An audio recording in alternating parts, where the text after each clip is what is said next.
Police जब मौकाए वारदात पर पहुंची तो निकुंज निवास के आगे भीड़ लगी थी। लोहे का बड़ा सा दरवाजा बंद था, पर उसमें बना छोटा सा गेट खुला हुआ था। सुबह दूध वाले ने आकर वहीं बाहर लगी घंटी बहुत देर तक बजाई थी, परंतु जब दरवाजा नहीं खुला तो वह छोटे गेट के अंदर बरामदे तक आ गया था। एक घंटी वहां पर भी थी। दूध वाले ने वह भी बजाई, पर अंदर से कोई आवाज नहीं आई। तो उसने ड्राइंग रूम के अंदर पर्दे की झिल्ली में से झांकने की कोशिश की। कोई और दिन होता तो वह बाहर से ही वापस चला जाता, परंतु कल घर के मालिक ने खुद बाहर आकर 7 लीटर दूध का ऑर्डर दिया था और वहां बोला था कि बहुत मेहमान आएंगे जो ज्यादा दूध की आवश्यकता होगी। अंदर झांकने में वह सफल रहा, पर नजारा दिल दहलाने वाला था। साहब कुर्सी पर पैर ऊपर रखकर थर थर कांपते ऐसे बैठे थे जैसे होश हवास खोए हुए थे, और मेम साहब नीचे जमीन पर पड़ी थी। उसके शरीर पर कोई हलचल नहीं थी, शायद वह जीवित नहीं थी। दूध वाला फौरन छोटे गेट से बाहर निकल आया और उसने पड़ोस वाले मिश्रा जी के घर की घंटी बजाकर उन्हें स्थिति से अवगत कराया। उन्होंने बिना आवाज लगाए झांक कर देखा तो दूध वाला सच बोल रहा था। फौरन कुछ पड़ोसियों को एकत्रित करके मिश्रा जी ने पुलिस को सूचना दी।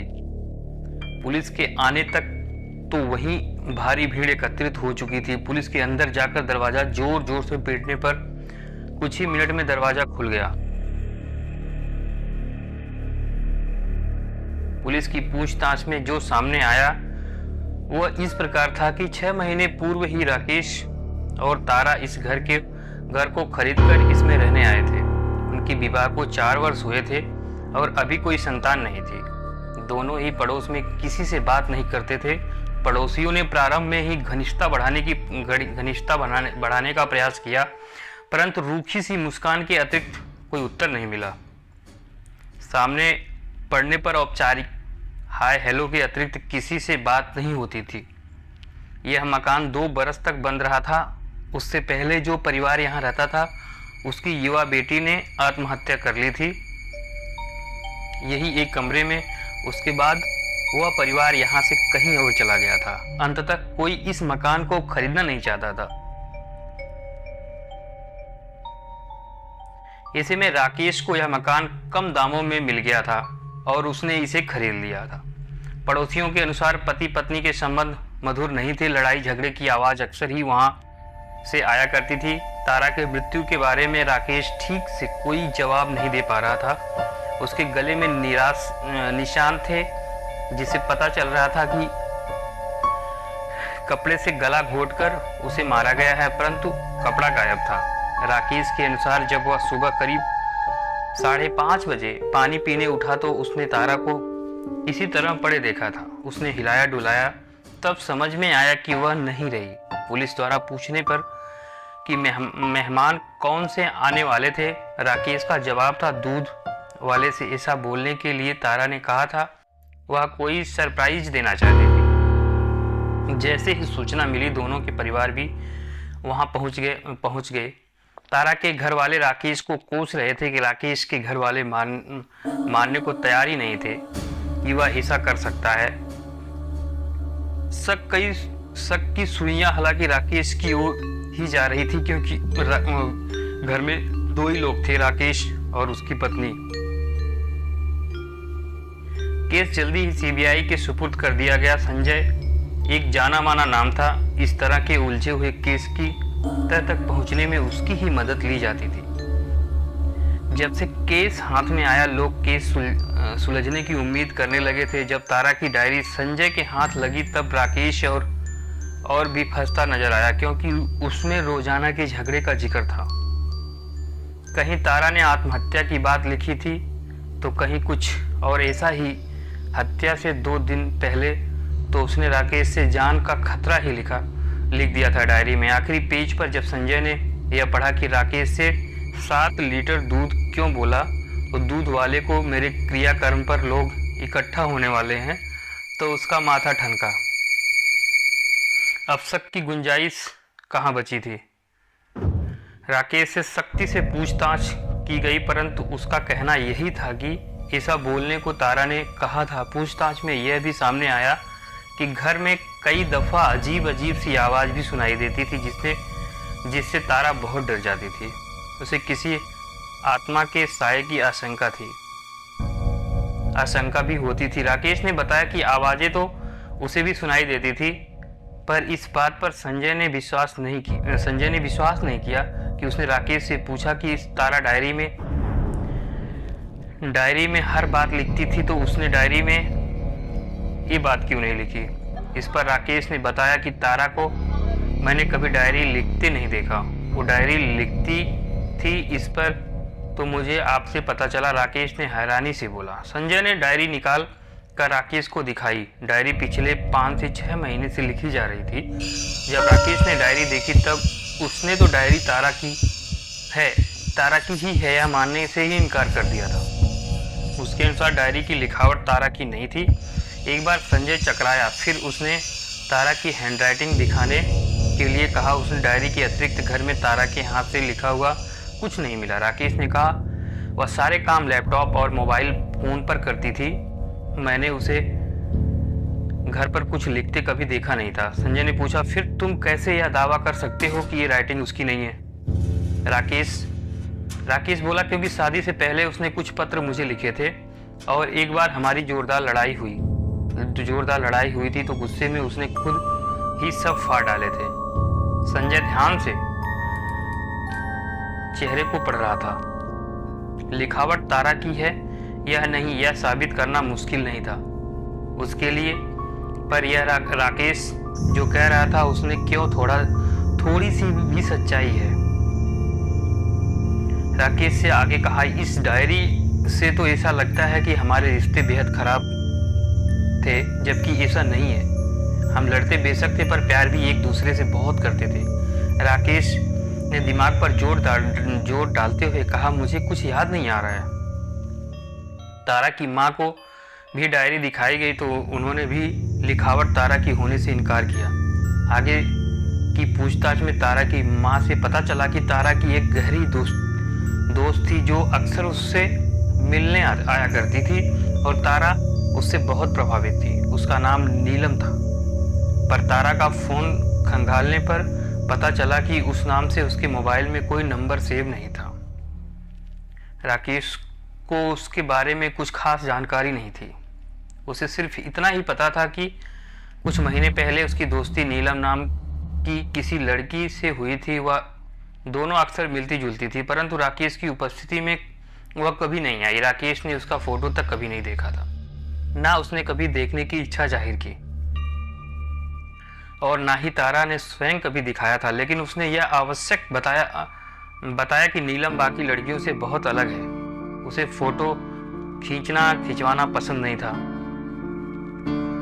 राकेश का घर पुराने बसे हुए मोहल्ले में था। दिन के समय वहां कोई गार्ड भी नहीं होता था, लेकिन रात को अवश्य ही एक चौकीदार डंडा फटकारते हुए कभी कभी गली में आया कर चक्कर लगा लेता था, परंतु पूछताछ में वह कुछ नहीं बता सका।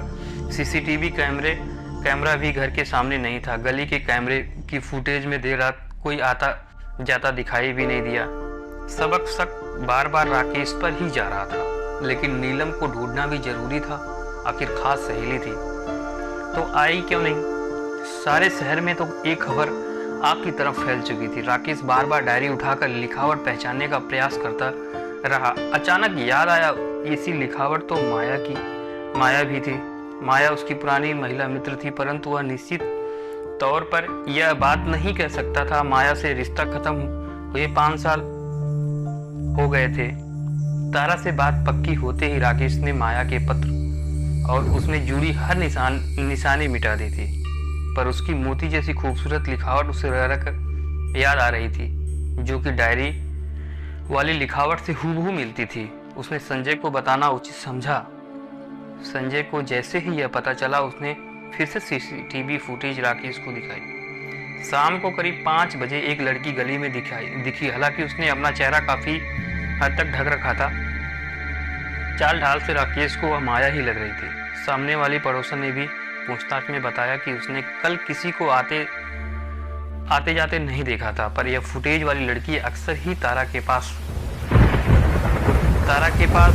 आती थी। अब कहाँ है इसके बारे में राकेश को कुछ पता नहीं था, परंतु उसके बारे में बाकी सब कुछ उसने संजय को बताया। करीब 6 बरस पहले उसकी मुलाकात माया से हुई थी। उसका बिंदास स्वभाव राकेश को भा गया था। धीरे धीरे दोस्ती बढ़कर प्यार में बदल गई। राकेश ने उसे जीवन संगिनी बनाने का फैसला भी कर लिया था कि कुछ विश्वसनीय सूत्रों से पता चला कि माया सही लड़की नहीं। उसका उठना बैठना आपराधिक प्रवृत्ति के लोगों के साथ है और वह स्वयं भी छोटी मोटी वारदात में नियुक्त रहती है। राकेश का दिल टूट गया। उसने फौरन रिश्ता समाप्त करने का फैसला किया। माया ने बहुत मनाया समझाया, खुद को बदलने की बात भी की, पर राकेश दृढ़ निश्चय कर चुका था। कुछ दिन बाद घर वालों ने ही उसके लिए तारा को चुना था। 6 महीने रिश्ता तय रहा। इस दौरान ही तारा ने राकेश को कई पत्र लिखा। शादी के बाद माया के बारे में राकेश ने तारा को कुछ नहीं बताया और उनके बीच सब ठीक ठाक था। तारा को ही किसी ने इस सस्ते दाम पर मिलने वाले घर के बारे में बताया और राकेश ने इसे खरीद लिया था। पता नहीं कैसे उसे माया के बारे में भी पता चला और तब से झगड़ा शुरू हो गया। यहाँ शिफ्ट होने से पहले तारा अधिक मिलनसार भी थी और वो पिछले पड़ोस के लू से उसके रिश्ते भी अच्छे थे। राकेश थोड़ा संकोची था और शुरू से ही ज़्यादा दोस्त नहीं बनाता था, परंतु यहाँ आकर तारा ने पड़ोसियों से रिश्ते नहीं बनाए। बस उसका सारा ध्यान नीलम की तरफ था। शायद उसी ने उसकी ज़्यादा दोस्त ना बनाने की सलाह भी दी हो। माया का आपराधिक रिकॉर्ड होने की वजह से संजय को उस तक पहुंचने में अधिक वक्त नहीं लगा। पड़ोसियों ने तारा की सहेली के रूप में उसकी पहचान भी कर ली है। जब पूछताछ की गई तो सारी साजिश की जिम्मेदार वही निकले। इस सब के पीछे राकेश से बदला लेना ही उसका मकसद था। पिछले 4 वर्षों में उसका सारा ध्यान राकेश और तारा की हर गतिविधि पर रहा। 3 साल तक वह खामोशी से रही, लेकिन पिछले 1 साल में उसने तारा से जान पहचान करके दोस्ती कर ली। यह मकान भी उसी ने दिलवाया था, क्योंकि वह इसी जगह उन्हें रखना चाहती थी जहां सुरक्षा व्यवस्था इतनी अच्छी ना हो। तारा को इसी पट्टी पढ़ाई कि उसने किसी और से दोस्ती ही नहीं की। नीलम बनकर तारा को माया और राकेश के रिश्ते के बारे में नमक मिर्च लगाकर खूब भड़काया और बताया कि माया उसकी रूम मेट थी कॉलेज में और राकेश से मिले धोखे के बाद सब छोड़ छाड़ कर वो कहीं चली गई। यहाँ तक कि राकेश द्वारा लिखी चिट्ठियाँ भी फड़वा डाली। तारा राकेश की लिखावट पहचानती थी और उसके बाद ही गुस्से में उसने अपनी लिखी चिट्ठियाँ फाड़ डाली। यह कह सकते हैं कि ऐसा करने के लिए भी नीलम ने ही भड़काया था, क्योंकि वह तारा की लिखावट के सबूत मिटाना चाहती थी। उस घर में किसी की छाया होने का भ्रम भी उसने ही इसलिए ही पैदा किया।